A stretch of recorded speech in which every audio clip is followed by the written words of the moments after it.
ఎవ్వరు లేని ఒంటరి జీవికి తోడు దొరికిందని, అందరూ ఉన్నా ఆప్తుడా నువ్వై చేరువయ్యావని, జన్మకు ఎరుగని అనురాగాన్ని పంచుతున్నావని, జన్మలు చాలని అనుబంధాన్ని పెంచుతున్నావని, శ్వాసతో శ్వాసే చెప్పెను, మనసుతో మనసే చెప్పెను, ప్రశ్నతో బదులే చెప్పెను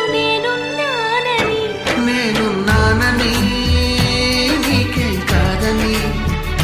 నిన్నటి రాతనే మార్చేస్తానని, చీకటితో వెలుగే చెప్పెను నేనున్నానని, ఓటమితో